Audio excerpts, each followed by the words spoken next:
बिस्मिल्लाहिर्रहमानिर्रहीम, अस्सलाम वालेकुम। लाइव डॉक्टर शाहिद मसूद के साथ मैं हूं सुमेरा सलीम। नाज़रीन, बानी पिचाई और उनकी अहलिया के खिलाफ 190 मिलियन पाउंड रेफरेंस का फैसला एक बार फिर मौखर हो गया है, जो कि 17 जनवरी को सुनाया जाएगा। बैरिस्टर गौहर साहब की जानिब से कहा गया है कि 190 मिलियन पाउंड रेफरेंस का जो फैसला मौखर हुआ है, ये किसी डील का नतीजा नहीं है। दूसरी जानिब हुकूमत और पिचाई मुज़ाकराती कमेटियों का तीसरा इजलास भी तलब कर लिया गया है। इसके अलावा भी दीगर मौज़ूआत पर आज हम गुफ्तगू करेंगे। वीडियो लिंक पर हमारे साथ मौजूद हैं डॉक्टर शाहिद मसूद। अस्सलाम वालेकुम डॉक्टर साहब। वालेकुम जी, आपको भी नजर। डॉक्टर साहब, बानी पिचाई और उनकी अहलिया के खिलाफ 190 मिलियन पाउंड रेफरेंस का फैसला एक बार फिर मौखर हो गया है। फैसले के जो है मुमकिन नताइज क्या हो सकते हैं? देखिए, फैसला आता है नहीं आता, क्या इनके मामलात हैं इस अरेंजमेंट के और इस पूरे ये जो ताम झाम सा बना हुआ है, ये मतलब मुल्क के, पहले भी मैं कह रहा हूँ कि पाकिस्तान के इश्यूज़ कुछ और हैं, यहाँ पे कुछ और डिस्कस होता रहा है इतने अरसे, और इन्होंने वक्त पर बात की है। ये पूरा जो अरेंजमेंट ताम झाम इन्होंने क्या डिलीवर किया है, ये अब जब ये थोड़ा सा आगे पीछे ये होंगे, हिलेंगे, तो इनको बहुत सारी बातें वाज़ेह करनी पड़ेंगी और सियासत से हट के वाज़ेह करनी पड़ेंगी। बहुत सारी बातें, ऐसे नहीं होगा कि ये सलाम अलैकुम कह के घरों को निकल जाएंगे। अगर ये ऊपर नीचे जब भी होगा ये अरेंजमेंट जो कि हिला हुआ है इस वक्त, तो ये बहुत सारी बातों के जवाब दे होंगे। मतलब मिसाल के तौर पे मुल्क के अंदर तो जो हुआ सो हुआ, ये बताएंगे कि जी ये जो नैब केसेस थे ये कैसे माफ़ हुए, ये बताएंगे कि जी खारजा पॉलिसी में क्या डिलीवर हुआ, ये बताएंगे कि जी प्रेसिडेंट बाइडन से इनकी कितनी गुफ्तगू हुई, ये बताएंगे कि जी ये बहुत सारे मामले, ब्रिक्स में हम क्यों नहीं गए, चाइना के साथ हमारे ताल्लुकात कितने आगे गए हैं, बहुत सारे रीजनल और अंदरूनी मामलात, और IMF के साथ क्या हमारे मामलात हुए, और ये करप्शन कब से लीगलाइज हो गई मुल्क में कि यहाँ कोई पूछने वाला ही नहीं है कि जी अरबों खरबों के जो हैं वो इश्तिहारात छप रहे हैं अखबारों में, और रोज़ जनाब जलसे हो रहे हैं और जुलूस हो रहे हैं और इज्तिमात हो रहे हैं बड़े बड़े, और वो हमारे जो इंतहाई मोहतरम वज़ीर ख़जाना है वो कह रहे हैं छोटे छोटे घरों में जा के चेक करेंगे कितने लोग अपनी ज़रूरियात ज़िंदगी से ज़्यादा लेवल पे ज़िंदगी गुजारे, उनको पकड़ेंगे, और वो इतने बड़े बड़े जो मगरमच्छ इस मुल्क को खा रहे हैं वो उनको नज़र नहीं आ रहे। बात यह है कि तवज्जो प्रायोरिटीज़ क्या हैं। प्रायोरिटीज़ जो हैं वो बिल्कुल डिफरेंट है रियासत की। वही मैं कहता हूँ, सिक्योरिटी, इकॉनमी, और आपकी जो है वो सोशल अनरेस्ट ना फैले, और फॉरेन पॉलिसी, और पॉलिटिकल टर्मोइल ना हो। तो ये तो इशू ही नहीं है। सारा दिन सुबह से लेके रात तक, फिर दूसरा दिन शुरू होता है, फिर पहला दिन शुरू होता है, फिर वो उसको ये शुरू होता है, उसके अलावा कोई इनको किसी किस्म की, या तो होना कि आपको डिलीवर करें कोई चीज़, वो डिलीवर भी नहीं कर रहे। वो जी ये तारीख है तो वो तारीख है, तो बुशरा बीबी ने ये कर दिया तो उसने फलाओ। भाई आप अपना काम कुछ करना है या नहीं करना, या सिर्फ पैसा ही यहाँ से लूट के मजीद लेके जाना है? तो ये तो कुछ भी नहीं, कुछ हुआ ही नहीं। यानी आप देखें ना कि हमें नहीं करने दिया, वो इंतशार, वो फितना, फलाना, वो 3-4 साल हो गए हैं भाई। अब यहाँ पर ये सूरत हाल क्रिएट हो गई है यहाँ पर, और जिस आदमी का, मैं जाहिर है हमारे रियासत के और मुल्क के तो जो संजीदा लोग हैं वो तो यकीनन इस बात को समझ भी रहे हैं, और यकीनन समझ भी रहे हैं इसको आने वाले दिनों में। लेकिन मैं सिर्फ इनकी बात कर रहा हूँ, ये ताम झाम सा बैठा हुआ है कि भाई वो पाकिस्तान की तो ज़रूरत नहीं होगी। ये कल मैंने पूरा जो ज़ल्म खलीजात का जिक्र किया था, ज़ल्म खलीजात का मैंने इसलिए जिक्र किया था कि ज़ल्म खलीजात रिपब्लिकन है, और ज़ल्म खलीजात जो हैं वो 70 की दिहाई से, जिमी कार्टर के दौर से, जो बर्जिंस्की और रेगन के दौर से इन्वॉल्व हैं, और रिपब्लिकन रेगन, और फिर उसके बाद बुश सीनियर, बुश जूनियर, और उसके बाद ट्रंप, ये इतने अरसे के बाद रिपब्लिकन आए हैं। वरना बीच में ये तो डेमोक्रेट्स रहे हैं, जो बिल क्लिंटन और ओबामा और ये सारे लोग जो हैं, और बाइडन और ये सारे, और उनका एक ख़ास नुक्ता नज़र होता है, और बड़ा उनका जो है वो एक मुख्तलिफ अंदाज होता है उनका गुफ्तगू करने का रिपब्लिकन्स का, और जिन लोगों ने डील किया है रिपब्लिकन्स के साथ उनको अंदाज़ा है। और आप जो मर्जी लोग इस बात पे कहें, मैं अपने नुक्ता नज़र पे बिल्कुल इस पे कायम हूँ कि हाँ, शराइत शायद थोड़ी सी सख्त थी, नरम थी, आगे थी, पीछे थी, लेकिन मुशर्रफ साहब ने 9/11 के बाद जितना प्रेशर था बहुत मुनासिब अंदाज में उन्होंने टैकल किया था। और हाँ, मैंने कहा ना कि परफेक्ट नहीं था, 100% आप नहीं कह सकते कि परफेक्ट था। वो जो उन्होंने बात की, शायद अमेरिकन कम चाहते थे, कुछ ज़्यादा हमारी तरफ से बात हुई, ये सारा, लेकिन उन्होंने प्रेशर को एक उन्होंने लिया 9/11 के बाद, और उनकी टीम भी बड़ी ज़बरदस्त थी, ठीक है ना।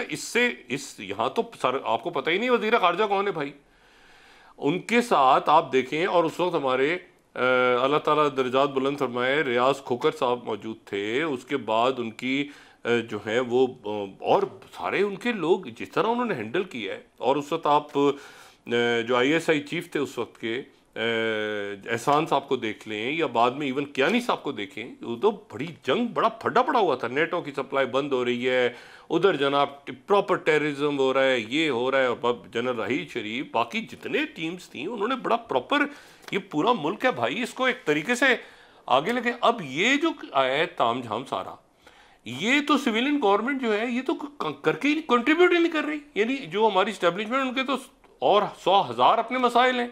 मसाइल से मुराद ये है कि सिक्योरिटी भी वो देख रहे हैं और इकोनॉमी को भी उन्होंने देखना है, और सारी चीज़ें वो तो ये बजाय इसके कि कंट्रीब्यूट करें, ये बार बार अपना मलबा उधर डाल देते हैं।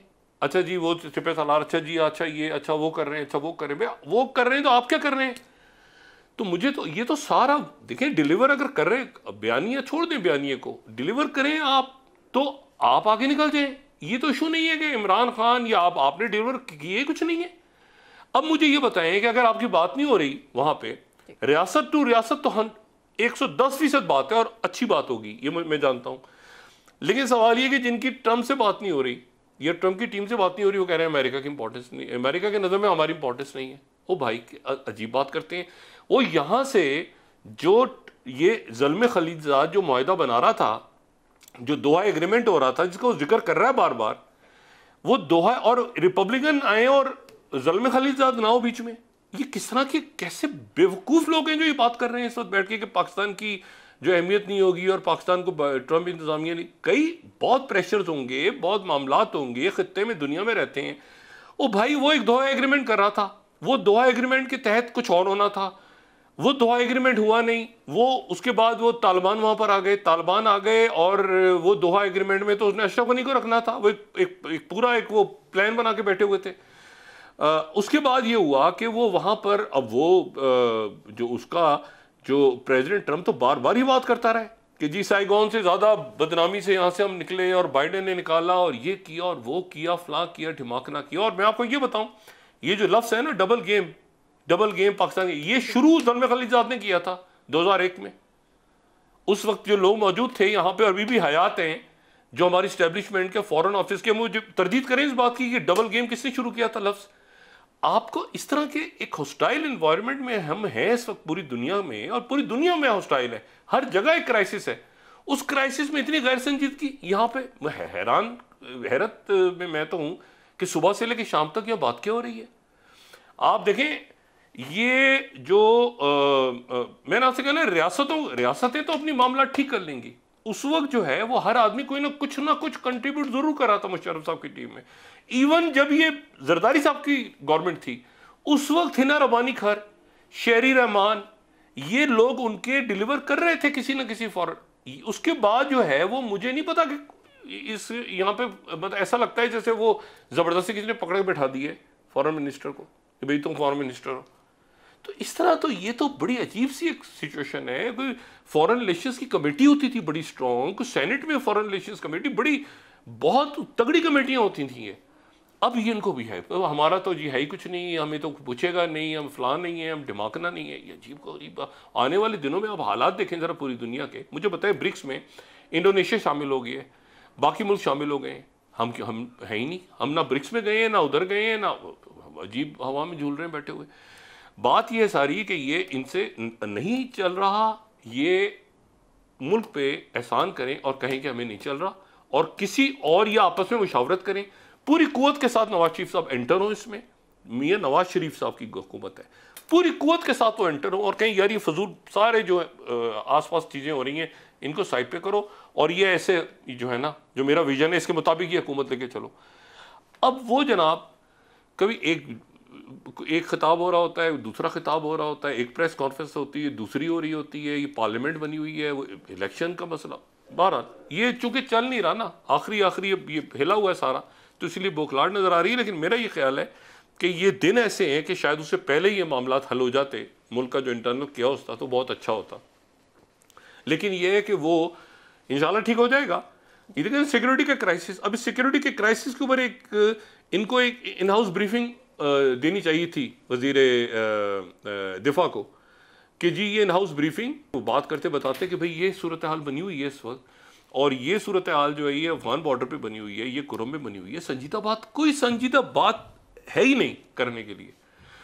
और उस ये हमने ऐसे करना है, ये ऐसे करना है, ये सूरत हाल ऐसे, इसका ये हल है, ये हल है, ये हल है, नहीं। सुबह शुरू होती है, रात हो जाती है। तो इसलिए अब देखते हैं कि अगले 4-5 दिनों में, हफ्ते में कोई यहाँ कोई सेंस प्रिवेल करती है कि नहीं। दूसरी जो बात है वो ये है कि देखें, किसी भी वक्त अभी ऐसी इस तरह की सूरत हाल बनी हुई है कि किसी भी वक्त जो कहा जा रहा है वो ये है कि खबर आ सकती है कि जी सीज फायर हो गई है गजा में। अच्छा, गजा में सीज फायर हो गई है, और उसके नतीजे में अभी जो फाइनल ड्राफ्ट है, अब जाहिर है जब तक ऐलान नहीं होता तो हम ये बात नहीं कर सकते, लेकिन एक बड़ा ब्रेक थ्रू हो गया है। अच्छा, और ये राइटर्स ब्रेक कर रहा है अभी इस वक्त 13th final draft of Gaza trust deal presented after breakthrough. अच्छा, अभी ब्रेक थ्रू में ये है कि 1000 बंदा जो है, 1000 बंदा जो जेलों में फ़लस्तीनी जो इसराइल के जेलों में 1000 रिहा होंगे, और यहाँ से 36 यरगमाली रिहा होंगे, यानी 36 के बदले 1000 फ़लस्तीनियों की जो लिस्ट है वो जो है वो वहाँ से आई है, और वो जो है वो उसके ऊपर एग्री कर गए हैं सारे। अच्छा, इसमें जो है दूसरी जो बात है वो ये है कि इसमें जो वॉल्स हैं, जो जिनका बड़ा एक इम्पॉर्टेंट रोल है, और वो NSA हैं अगले सुलिवन की जगह, तो वो भी मुकम्मल तौर पे इसमें इन्वॉल्व हैं। उन्होंने ABC को इंटरव्यू दिया है, और उन्होंने कहा है कि जी negotiation to release Hamas hostages are underway, और उनकी भी बात हुई है। बाकी लोग भी मौजूद हैं। विलियम बर्न्स थे, लेकिन अब इतलात आ रही हैं कि जी यहाँ पे जॉन रेडक्लिफ जो हैं वो भी आ गए, वो भी खत्ते में ही हैं, यानी जो ट्रंप के जो CIA चीफ है गालिबन, वो भी इसी खत्ते में कहीं हैं। मार्को रूबियो भी इन टच हैं। ये सारे लोग यहाँ पे मौजूद हैं, और किसी भी वक्त यहाँ से खबर आ सकती है कि यहाँ पे सीज फायर हो गया है। अच्छा, टाइम्स ऑफ इसराइल इसे कह रहा है, हमास कन्फर्म्स प्रोग्रेस, 22वीं slide, progress in hostage ceasefire talks, our prisoners will be soon be free, बहुत जल्दी वो रिहा हो जाएंगे। अब देखिए, इतने इंपॉर्टेंट इवेंट्स हैं, अब इन इवेंट्स के ऊपर पाकिस्तान जो है वो कहाँ पर, हम हमारे जो अकाबरीन हैं कहाँ पे खोए हुए हैं, क्या डिस्कस हो रहा है वहाँ पर।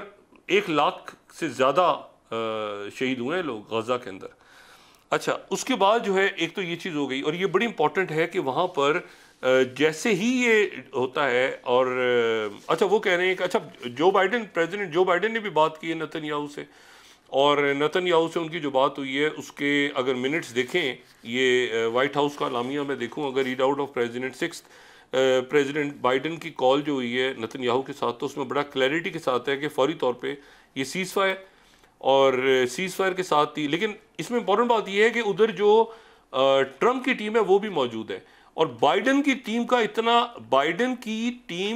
इतना असर नहीं हो रहा। वो तो 1 साल 1.25 साल से लगा हुआ था बाइडेन।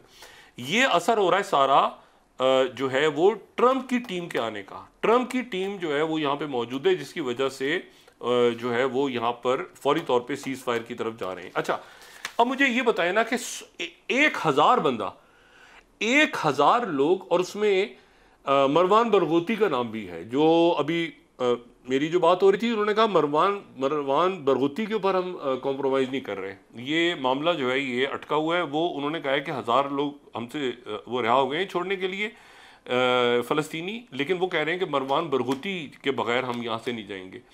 अच्छा, इसको इसराइल 24 इस तरह से कह रहा है कि 1000 पैलेस्टीनियन टेररिस्ट प्रिजनर्स, ये 9th slide, 1000 Palestinian terrorist prisoners to be released in first phase of deal. पहली जो डील होगी उसमें 1000, और वहाँ से 36 हैं, ठीक है, एक 34 हैं, एक 36 की फिगर आ रही है, 36 और 34 के दरमियान, और उसके बदले में 1000 लोग वहाँ से जो है वो इन्होंने रिलीज़ करवाए हैं। अच्छा, ये किसी भी वक्त जो है ये आज रात को, कल किसी भी वक्त, लेकिन वही बात है कि ये मामला जो है ये बिल्कुल अब फाइनल मामलात की तरफ जा रहा है। और ये रॉयटर्स ने फिर Biden calls for immediate 7th, यानी इस वक्त दुनिया में ये सबसे इम्पोर्टेंट बात बनी हुई है कि जी ये जो है ना ये वाइट हाउस कह रहा है बाइडन इमीडिएट सीज फायर और ब्ला ब्ला ब्ला ब्ला, ये सारा चल रहा है। अच्छा, अब दूसरा जो है, अच्छा उसके बाद इसमें जाहिर है कि अरब ममालिक सारे बहुत फ़ाल हैं। Saudi Arabia, Qatar, Turkey, Iran, उसके बाद इजिप्ट, ये सारे मुसलमान ममालिक इस वक्त इंतहाई फ़ाल हैं। इन हतमी फैसला कुल हमें होते हैं, तारीख का कुछ होता है जो फैसले हो रहे होते हैं, बड़े फैसले।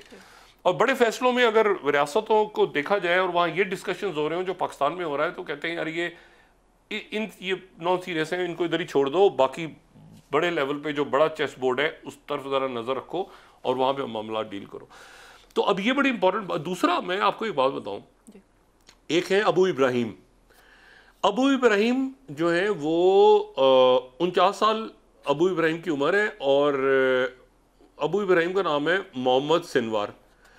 ये मोहम्मद सिनवार जो है ये याहिया सिनवार के छोटे भाई हैं और ये भी खान यूनिस में इनकी भी पैदाइश हुई। और ये जो है इनके बारे में 2014 में तो ये खबर हमास ने खुद ही जारी कर दी थी कि ये इनके ऊपर काफ़ी कातलान हमले वगैरह होते रहे। ये भी इज़्ज़ुद्दीन कसाम ब्रिगेड से इनका भी, ये भी उसमें इन्वॉल्व रहे काफ़ी ज़्यादा। तो इन्होंने गज़ा में जो है वो हमास की क़यादत बाकायदा इन्होंने संभाल ली है, मोहम्मद सिनवार ने। इनकी बहुत कम तस्वीर हैं, एक तस्वीर बस इनकी कुछ अर्से पहले आई थी जिसमें ये गाड़ी में ये बात करते हुए जा रहे थे और इनकी साइड से तस्वीर है, और एक तस्वीर बहुत पुरानी है, अभी कोई रीसेंट तस्वीर इनकी नहीं है।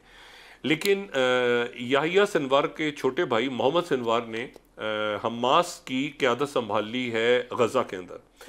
और वहाँ से ये जितने लोग 1000 लोग जो रिहा होंगे, ये 1000 से ज़्यादा है गालिबन। उनमें से जिन लोगों को जो है वो उम्र कैद की सज़ा है वो तकरीबन 200 हैं। वो लोग 200 जिनको उम्र कैद की सज़ा दी गई है वो कतर में, तुर्की में या मिस्र में उनको सेटल करने की बात हो रही है।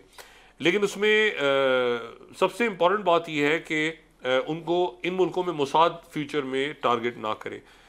तो ये टर्की की तरफ से बात की जा रही है इस वक्त, क्योंकि बहुत सारे इसमें इश्यूज़ हैं कि भाई अब छोड़ देंगे भी तो बाद में दूसरे मुल्कों में टारगेट करें। ये मतलब ज़ाहिर है मोसाद का अपना एक उनका तरीक़ाकार है।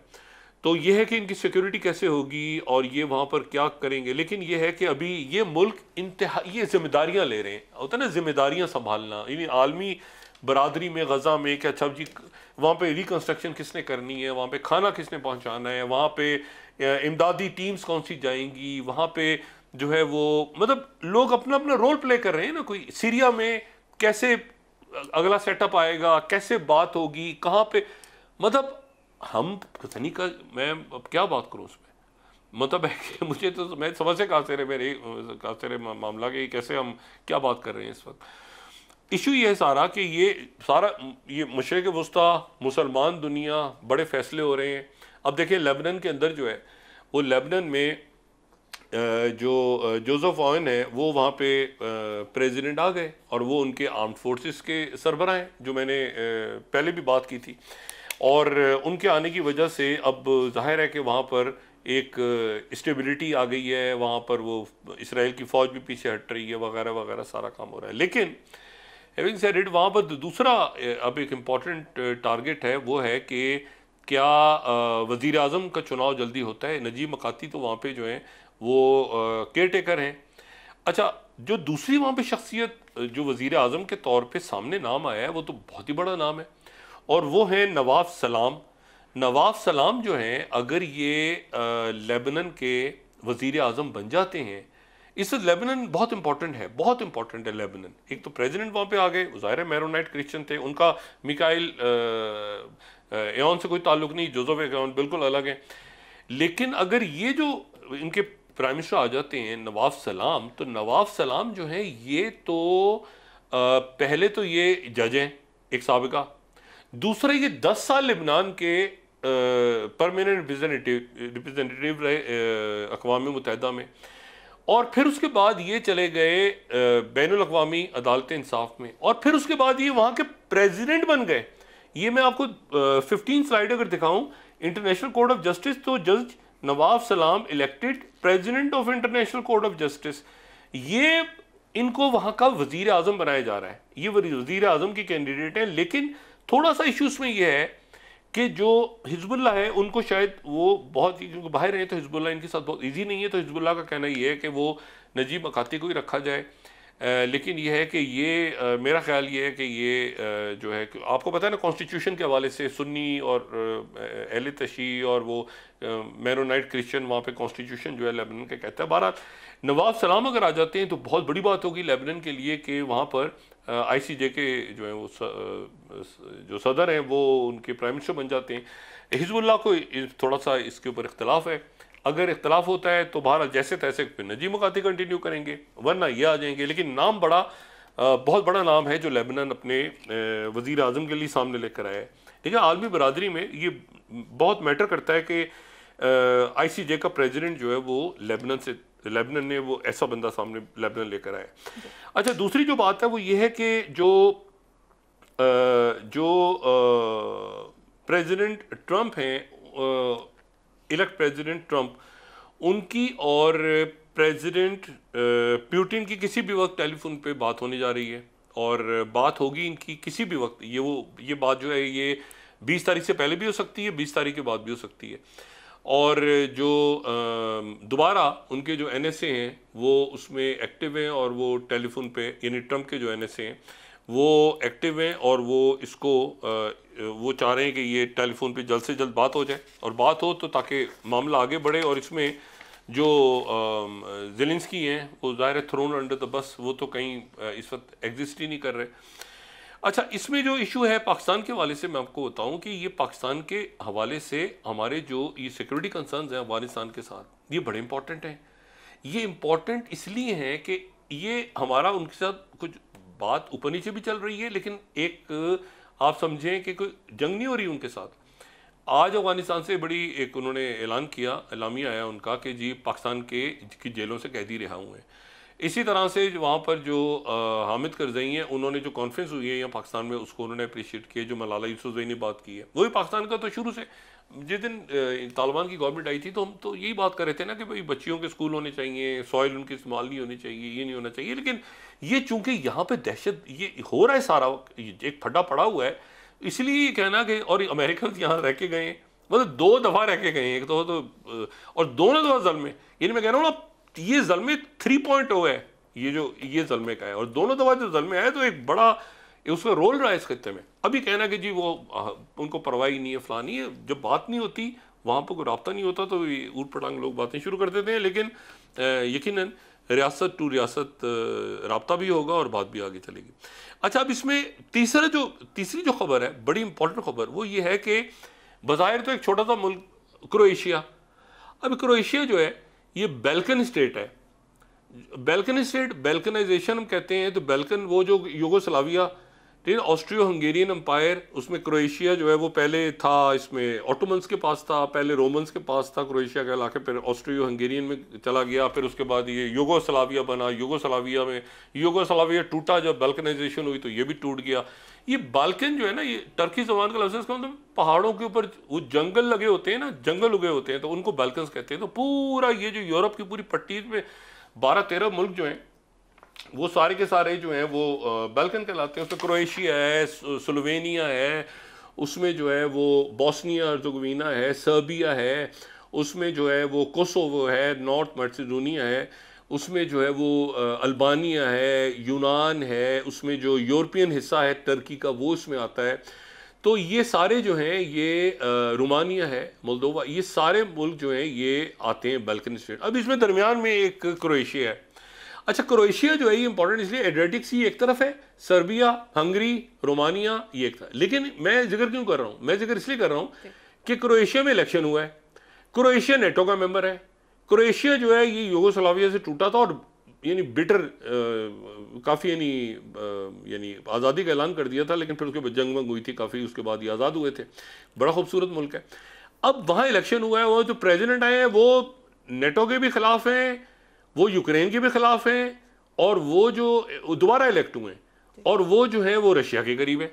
तो नेटो का एक और मुल्क जो है वो रशिया के करीब इलेक्ट हो गए हैं वहाँ पे, जोरान मेलानोविच। और इसको जो यूक्रेन का मीडिया है वो उसको ऐसे बता रहा है, जैसे फर्स्ट स्लाइड हम कोट करते हैं, Russian friendly incumbent Zoran Milosevic reelected as a president of Croatia. अच्छा, क्रोएशिया जो है उन मुल्कों में से ध्यान में रखें कि जिन्होंने मिलिट्री एड देने से इनकार कर दिया था कि हम मिलिट्री एड नहीं दे रहे यूक्रेन को, और हमने फौजी भी नहीं भेजेंगे।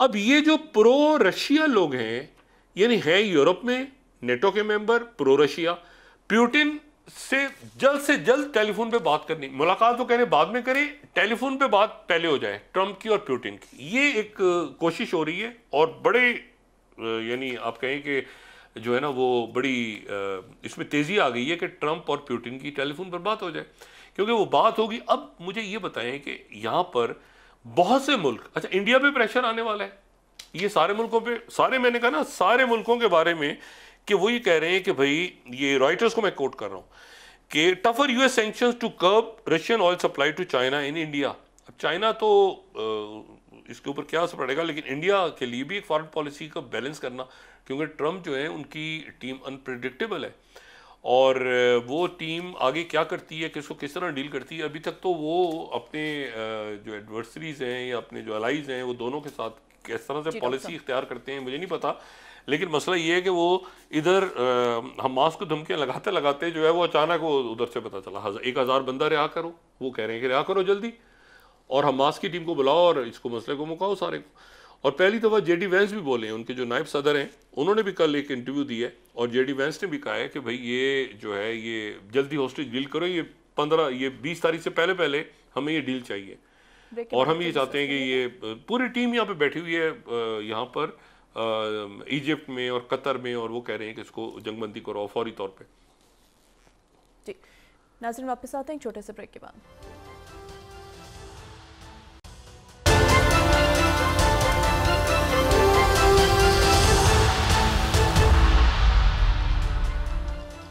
वेलकम बैक नाज़रीन। डॉक्टर साहब, आर्मी चीफ की जानिब से पेशावर का दौरा किया गया है।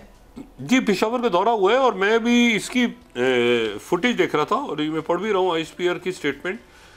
अब देखें ना, ये इशू ऐसा है कि इस पे सारी जमातें यहाँ पे आपको नज़र आ रही हैं। इसमें आर्मी चीफ भी बैठे हैं, इसमें गवर्नर साहब भी बैठे हैं, इसमें गंडापुर साहब भी मौजूद हैं, इसमें मोहसिन नकवी साहब भी हैं, इसमें ANP भी है, इसमें हाफिज नईम साहब भी हैं, इसमें JUIF भी है, मुझे इसमें शेरपाव साहब भी नज़र आ रहे हैं, जमात इस्लामी भी नज़र आ रही है। तो सारी ही जमातें मौजूद हैं, और महमूद खान साहब भी हैं मेरा ख्याल है इसमें, और इसमें सारी ही जमातें मौजूद हैं।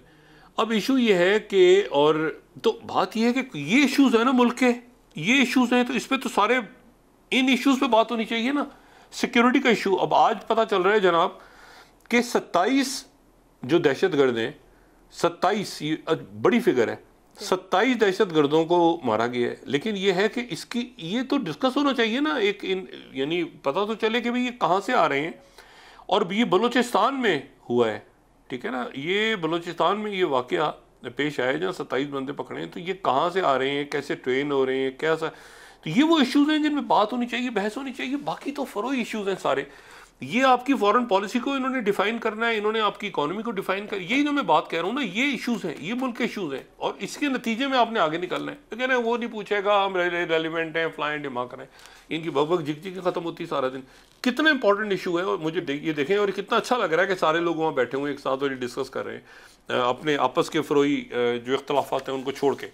अच्छा, तो अब ये जो एक तो ये इशू के जी वहाँ लेबनान के अंदर बड़ी इंपॉर्टेंट इवेंट्स हो रहे हैं, दूसरा ये है कि क्रोएशिया में नेटो का मुल्क है, और वहाँ पर, अच्छा क्रोएशिया की एक और बात भी ध्यान में रखें, ये बेल्ट एंड रोड का हिस्सा भी है।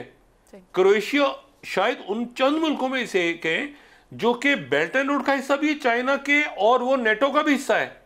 तो वहां पर जो है वो जनाब प्रो प्यूटिन जीत गए। अच्छा, प्रो प्यूटिन होना इस वक्त एक तरह से ट्रम्प के पास होना है, ये कमाल है। जितने ये है ना इटालियन और ये प्राइम मिनिस्टर जितने जो कह रहे हैं कि जी हम नेटो के खिलाफ हैं, हम प्यूटिन के दोस्त हैं, वो ट्रम्प के ज्यादा करीब आ रहे हैं। ये इलॉन मस्क हो गए, बाकी ये एक अजीब सूरत हाल बनी हुई है। और जिन्होंने ज्यादा फड्डा ले लिया हुआ है प्यूटिन से, वो उनको जो है लिफ्ट नहीं हो रही। और वहां पर जब आप राइट विंग की पार्टीज को सपोर्ट करेंगे यूरोप में, तो इसका मतलब खुद ब खुद ये होगा कि वो राइट विंग की अक्सरियत पार्टियां जो हैं वो तो प्रो रशिया हैं। तो वो प्रो रशिया जो है वो मतलब वो तो ट्रम्प को कोई प्रॉब्लम नहीं है ना, उनकी टीम को बड़ी बड़ी जो है ना बड़ी यानी आप समझे बड़े इसमें तब्दीलियां आ रही हैं। अच्छा, एक जो बात है दूसरी, तो एक तो लेबनान का इलेक्शन, फिर ये टर्की, फिर ये सीज फायर अगर हो जाता है तो आप ये देखें कि ये सीज फायर, गजा का सीज फायर, मैंने पहले भी बात की कि ये एक नई सूरत हाल इसमें से इमर्ज होगी। 17 तारीख को बहुत बड़ा इवेंट, 17 तारीख को बहुत बड़ा इवेंट जो रीजन में ये ग्लोबली शायद एक लॉन्ग टर्म अपने असरात छोड़ेगा, और वो ईरान का कॉम्प्रिहेंसिव स्ट्रेटेजिक पार्टनरशिप ईरान की हो चुकी है चाइना के साथ, जैसे सऊदी अरेबिया की हुई है, जैसे यूएई की हुई है। कॉम्प्रिहेंसिव स्ट्रेटेजिक पार्टनरशिप ईरान की चाइना के साथ है। अब ईरान की कॉम्प्रिहेंसिव स्ट्रेटेजिक पार्टनरशिप 17 जनवरी को, मैं 24 स्लाइड कोट कर रहा हूं रॉयटर्स की, कॉम्प्रिहेंसिव स्ट्रेटेजिक पार्टनरशिप ये होने जा रही है रशिया के साथ, ईरान रशिया के साथ।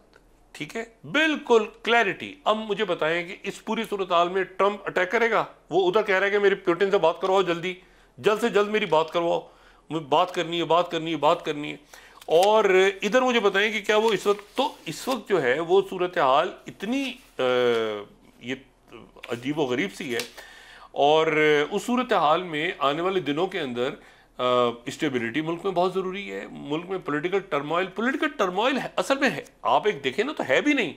पॉलिटिकल टर्मोइल आपको नजर ये क्रिएट, मुझे ऐसे लगता है खड़ा करती है ना जान के, ये खड़ा हो रहा है, वरना अदरवाइज तो ये पॉलिटिकल टर्मोइल, भाई लोग बैठ के बात मसला को हल करें। मुझे बताएं कि अमेरिका ने तालिबान के साथ बात की थी, अमेरिका अब हमास के साथ ही बात कर रहा है ना, कतर में इनडायरेक्ट करे कुछ करे, हुतीज के साथ ही ओमान जाते हैं तो हुती से बात नहीं करते क्या? यहां पर जीव आपस में फटा पड़ा हुआ है कि जी वो हंगर गेम चल रहे हैं। अब ये सिक्योरिटी का इशू एक तरफ है, ये जो बलोचिस्तान में हो रहा है, ये जो केपी में हो रहा है, जो कुरम में हो रहा है, बाकी सोशल अनरेस्ट, करप्शन ऐसी तैसी मुल्क में हो रही है, करप्शन के हवाले से वो पॉलिटिकल केसेस बने हुए हैं, उनको एक तरफ डाल के मुल्क आगे बढ़ ही नहीं रहा, वो सब रुके हुए हैं, भाई अब क्या होगा, अनसर्टिनिटी। तो ये पॉलिटिकल पार्टीज जो हैं, ये बराए करम जो इस अरेंजमेंट का हिस्सा है, वो आगे बढ़े। मैं बार बार कहता हूँ वो आगे बढ़ के इश्यूज को रिजॉल्व करें। भाई हम तो साथ हैं, हम तो ये हैं, हम तो गालियां, सारा दिन इसमें गुजर जाता है। एनीवे, अच्छा अब देखना ये है कि अब आप देखें ज़ेलेंस्की को और यूक्रेन को कैसे थ्रो अंडर द बस, कहते हैं ना थ्रो अंडर द बस। यानी CNN आज क्या कह रहा है, आप जरा अंदाजा लगाएं, हवाओं का रुख बदलता है तो कैसे बदलता है। CNN आज क्या कह रहा है, 20th सारा मलबा डल गया ज़ेलेंस्की पे, Ukraine losing ground on the battlefield as Trump team pushes ceasefire. ये CNN की खबर है। अब मुझे बताएं कि वो सारा पैसा, ये CNN 20 स्लाइड अगर हम दिखा सकें, ठीक है, सारा पैसा अरबों हजारों जाने, ये दुनिया की सप्लाईज बंद, पाबंदियां, झगड़े, फसाद, हुकूमतें गिर गई, बन गई, क्या बना क्या नहीं बना, आखिर में सारा का सारा कहानी क्या आ रही है, आखिर में यूक्रेन जो है वो सीज फायर की तरफ ट्रम्प की टीम जा रही है, तो यूक्रेन जो है वो उसने, जाहिर है ठुस हो गए सारे। अच्छा, ठुस नहीं होंगे, अभी इनको पकड़ा जाएगा और इनसे पैसों का हिसाब लिया जाएगा। ये मैं आपको बता दूं, ये जो डिपार्टमेंट ऑफ गवर्नमेंट जो एफिशिएंसी है हमारी, यकीन यहाँ पे लोगों को इल्म होगा, अगर बाकी दुनिया में सबको, वो पैसों के पीछे। अब ये जो LA के अंदर खासतौर पे आग लगी हुई है कैलिफोर्निया में, और इस आग, ये तो अजीब सा एक मामला है कि फिर दोबारा पेशगोई हुई है थोड़ी देर पहले कि मजीद हवा का जो, यानी पहले एक तरफ से हवाएं चल रही थी तो उधर से वो आग बुझ गई थी, अब वो दूसरी तरफ से हवाएं चलेंगी शायद आज रात को किसी वक्त, तो फिर आग दूसरी तरफ फैलेगी। वो ये फिर उन्होंने वो उस तरफ अब इवैक्यूएशन करवा रहे हैं दूसरी तरफ, तो वो आग तो अभी तक काबू में नहीं आ रही। अब वो जो इतने बिलियंस का नुकसान हुआ है, तो इतने बिलियंस का नुकसान जाहिर है कि ये तो बाइडेन के खाते में जाएगा, लेकिन ओवरऑल तो अमेरिका का नुकसान हो रहा है। तो वो लोग बड़े बड़े मुल्क जो हैं वो और बड़े बड़े जो कॉरपोरेशंस हैं वो इनॉग्रल में एक तो पैसा डाल रही हैं। पता मुझे नहीं पता कि प्रेसिडेंट ट्रंप वो रैली या वो हल्ला गुल्ला जो उन्होंने करना है, एक प्लान है, बहुत सारे सिंगर्स आएंगे और वो उस दिन वहाँ पे पार्टी होगी उनके इनॉग्रल वाले दिन। लेकिन अब ये जो कैलिफोर्निया में आग लगी है तो पता नहीं वो इसको पोस्टपोन करते हैं या उसको सेलिब्रेट करते हैं, किस तरह से करते हैं। और 24 लोग उसमें जानों से चले गए। इशू ये सारा कि इस पूरी पिक्चर में नुकसान हो गया वहाँ पे बहुत ज़्यादा। अब ट्रंप बिल्कुल सीधी बात करता, आराम से बिल्कुल सके, ये ग्रीनलैंड, अब देखिए ना, ये पहले ये 2025 कैसे शुरू हुआ है, कनाडा जबरदस्त टोटल, उसके बाद जनाब ग्रीनलैंड टोटल ठुस, बरतानिया हिला हुआ है, उसके बाद जनाब वो आपका जर्मनी, उसके बाद फ्रांस, उसके बाद आपका प्यूटिन से बात कराओ, उसके बाद सीज फायर फौरी तौर पे होना चाहिए। अच्छा, ये सारे मामला, ईरान जो है वो चला गया, इंडोनेशिया चला गया ब्रिक्स में, ईरान स्ट्रेटेजिक डायलॉग साइन करने जा रहा है, स्ट्रेटेजिक डायलॉग रशिया के साथ परमानेंट। अब रशिया के साथ जब ईरान स्ट्रेटेजिक डायलॉग करेगा तो आपके ख्याल से जो ज्योग्राफी है इस खित्ते की, तो उसमें पाकिस्तान की कोई कितनी ज़्यादा उसमें इंपॉर्टेंस होगी कि हमारे जो ओस पड़ोस के हालात हैं और दुनिया पर। मैं इसीलिए गुजारिश फिर दोबारा कर रहा हूँ अपने जो हमारे मोअज़्ज़ज़ हमारे अकाबरीन हैं कि बराह करम सिक्योरिटी के इशू को, जैसे ये बहुत अच्छी तस्वीर आई है, आज सारे लोग बैठे हुए हैं और सिक्योरिटी डिस्कस कर रहे हैं अपने इख्तलाफात को ख़त्म करके, सारी पॉलिटिकल पार्टी, ये सिक्योरिटी के इश्यूज़ को, फाइनेंस के इशू को, सोशल अनरेस्ट जो हो रहा है लोगों में उसको, महंगाई को, फॉरेन पॉलिसी को, इकोनॉमी को, इनके ऊपर खुदारा और अक्रॉस द बोर्ड अकाउंटेबिलिटी के बगैर ये सारे काम नहीं होंगे। तो उस तरफ तवज्जो दें, बाकी फ़रोही मामलात हैं उनको एक तरफ डालें और आगे कैसे निकलना है उसका एक रास्ता दिखाएं। और ये बहुत हो गया, बहुत हो गया, ये नहीं चल पा रहा सिलसिला, तो बैठ के तय करें कि भाई आगे कैसे निकलना है, लेकिन इससे बराए करम अपने आप को भी निकालें और आवाम को भी निकालें। जी जी, बहुत शुक्रिया डॉक्टर साहब। नाज़रीन, के साथ ही आज का प्रोग्राम अपने इख्तिताम को पहुंचा। मुझे सुमेरा सलीम को इजाज़त दीजिए, अल्लाह ने गिवा। जी डॉक्टर साहब, अपने दोस्तों, रिश्तेदारों, गिरदोनवाह के लोगों का सब ख्याल रखिएगा। अल्लाह हाफ़िज़।